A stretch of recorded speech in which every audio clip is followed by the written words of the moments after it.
Hey, what's up, everybody? Byron Cox coming to you with day 7 of our Read Daily Personal Development Challenge. If this is the first video you're watching, we're reading right out of this book, the new Psycho-Cybernetics by Maxwell Maltz. I strongly encourage you to grab this book, read along, or if you can't afford to get it, because I understand, I was there too, just read, listen to these videos, take notes, and change your mind, allow the subconscious to take over, and also inspire somebody else's life. That's what these videos are for. So let's get right in. Last time we left off on page 18, right on the first full paragraph on that chapter, on that page, excuse me. As you will see later, the method to be used consists of creative mental picturing, creatively experiencing through your imagination, and the formation of new automatic reaction patterns by acting out and acting as if. You may already have read or heard quite a bit about such techniques and tried them with mixed or disappointing results. If so, it does not necessarily mean that you use them improperly, nor does it mean that you are somehow unable to use them successfully. It more likely means that you attempted applying the techniques in conflict with your self-image. Once you use them in concert with modifying, managing, and strengthening your self-image, you will see positive results. I often told my patients that if you can remember, worry, or tie your shoe, you will have no trouble applying this method. The things you are called upon to do are simple, but you must practice and experience. Visualizing, creative mental picturing, is no more difficult than what you do when you remember a scene out of the past or worry about the future. Acting out new action patterns is no more difficult than deciding, then following through on tying your shoe as a new and different manner each morning, instead of continuing to tie them in your old habitual way, without thought or decision. All those who have benefited from Psycho-Cybernetics. You might be encouraged by a quick list of those who use these methods exactly as I'm going to describe them to you as we proceed through this book. Athletes. Psycho-Cybernetics and athletes have long been linked. In 1967, the newspapers reported that the big thing now with the Green Bay Packers is Psycho-Cybernetics. This was the Vince Lombardi era Packers, and Coach Lombardi, as well as famous players Jerry Kramer and Bart Starr, all carried their copies of the book with them and shared it with their teammates. A New York Times article from July 1968 reported on Yankee great Mickey Mantle uncovering Jim Bouton's copy of Psycho-Cybernetics and finding it in full of handwritten marginal notes. Jack Nicklaus, the late Payne Stewart, and many other top golfers have made very specific statements about their reliance on the mental side of golf. In a foreword to the book Mind Over Golf, referring to his victories in the 1989 PGA Championship and the 1991 U.S. Open, Payne Stewart wrote, "With my old mindset, I don't think I would have been able to prevail in either of those major championships. But with my new mental approach, I was able to raise my game to the highest level when I had to." Mind Over Golf, incidentally, is written by Dr. Richard Koop, a professor of educational psychology at the University of North Carolina, a contributing editor to Golf Magazine, and a coach to many golfers. I recommend his book as a companion to this one, Should Golf Be Your Recreation or Vocation? In this book, you will also discover rodeo riders, Olympic athletes, football players, and many coaches who rely on Psycho-Cybernetic strategies in general, or specifically by name, to succeed. Coaches. In 1997, the Psycho-Cybernetics Foundation received a letter from Linda Tyler Rollins, Assistant Athletic Director for Academic Affairs at the University of North Texas. She wrote that she had been teaching from Psycho-Cybernetics for years, and that in a course for incoming scholarship athletes, the vocabulary they become accustomed to during their academic and athletic careers at UNT is based on the concepts presented by Dr. Maltz before these students were born.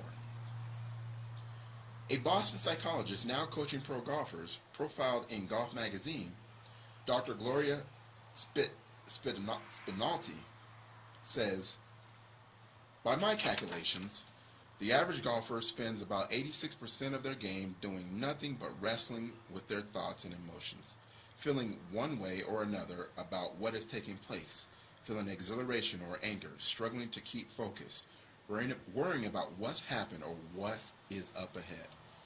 It only stands to reason that if 80% of the time spent playing the game is dominated by thought and emotion, not physical action, that 86% of the success failure determination is due to management of thoughts and emotions, not swing mechanics or putting prowess. This same thing is true in every athletic activity. So more and more coaches are devoting more and more time and energy to mental preparation and psychological motivation. Several top coaches have written their own books about these subjects, notably including Pat Riley and Phil Jackson of the NBA. Brendan Scher, former assistant head coach with Chuck Daly at the Detroit Pistons and the Orlando Magic, is a fan of Psycho-Cybernetics, and in a video game program about Psycho-Cybernetics, explained that he used the principles in suggesting new mental pictures to players struggling with different aspects of the game. Entrepreneurs and business leaders.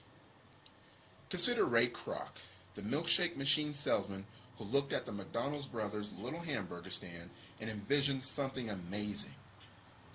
Long after McDonald's hamburger shops were everywhere, Mr. Kroc was asked in an interview how he felt about the tendency of competitive fast food restaurant chains to copy every new McDonald's idea, product, or promotion so quickly. He replied, "We can invent faster than they can copy." He was making a statement of self-image, an affirmation of confidence, initiative, and power in regard to a set of circumstances that many people would complain about and feel threatened by. Every business visionary and leader of note has a similar bring it on approach, which from a psycho-cybernetic standpoint, I admire.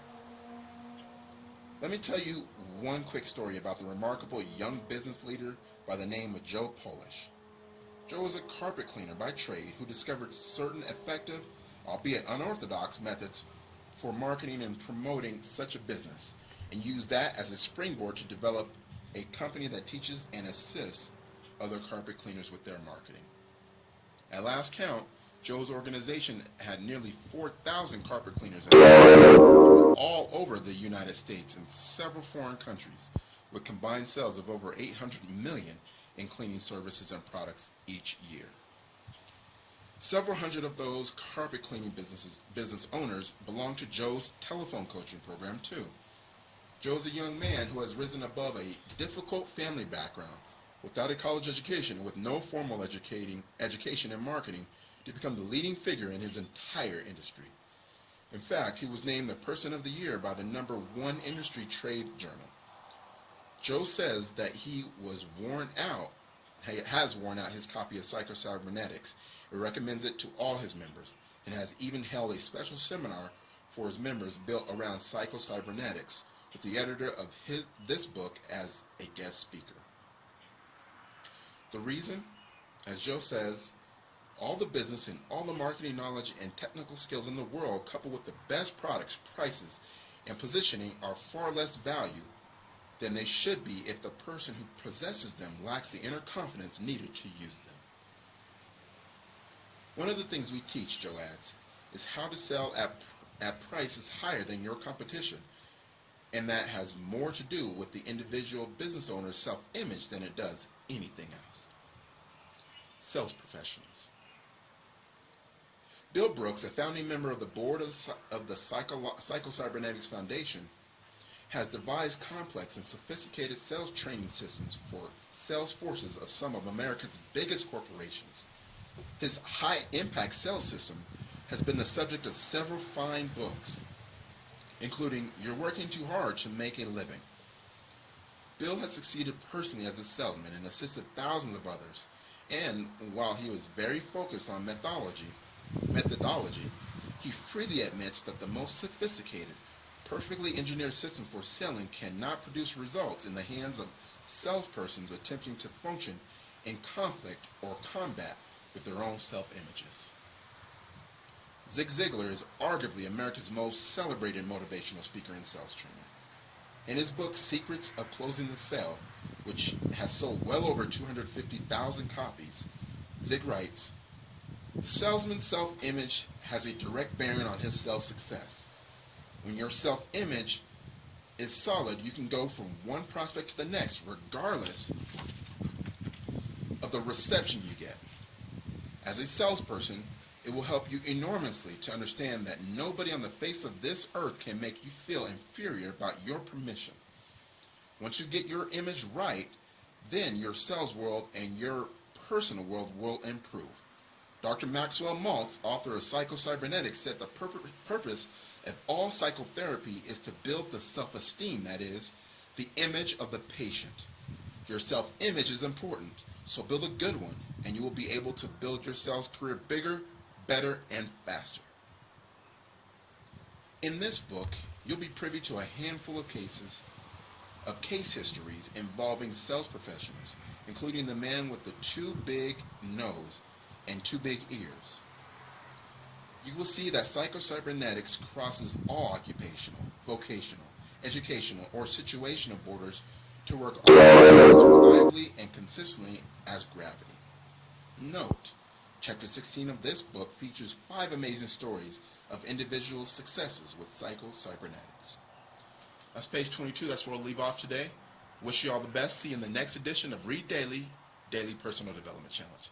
Take care.